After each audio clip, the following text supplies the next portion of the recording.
అంతేకాని సత్య భార్యగా నేనక్కడ లేను. మంజు, కేసు పోలీస్ స్టేషన్ వరకే ఉంటుందనుకున్నాను గాని ఇలా కోర్టు వరకు వస్తుందనుకోలేదు. కేసులు కోర్టు వరకు వస్తే సమస్యలంత తొందరగా పరిష్కారం కావు, టైం పడుతుంది. వాయిదాల మీద వాయిదాలు వేస్తారు.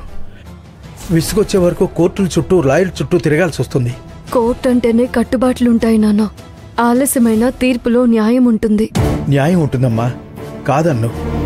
కానీ కోర్టులో పరిష్కరించుకునే బదులు బయటే పరిష్కరించుకుంటే బాగుంటుందని నా అభిప్రాయం.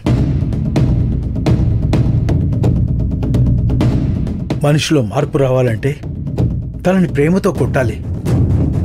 అప్పుడు అతని హృదయం తేలిక పడుతుంది. అదే రాయితో కొడితే అతని హృదయం గాయపడుతుంది. సత్య హృదయం ఏంటో నాకు తెలుసమ్మా. ఒకసారి నా వల్లే నా కొడుకు జైలుకెళ్ళాడు.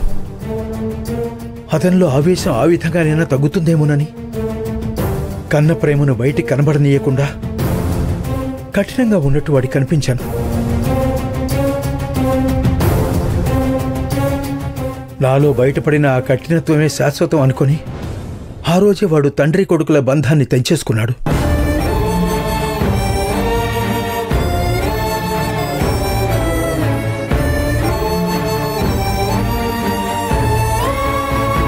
అమ్మ మంజు, నా బాధ భయం ఏమిటంటే ఈరోజు నువ్వు వాడిని కోర్టుకు తీసుకొచ్చావు.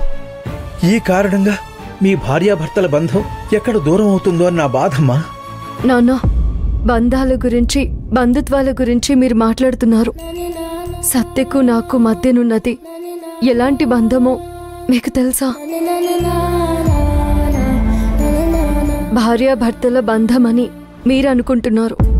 అదెక్కడ తెగిపోతుందో అని మీరు బాధపడుతున్నారు. అసలు మా మధ్యన ఏ బంధము లేదు. ఇంకా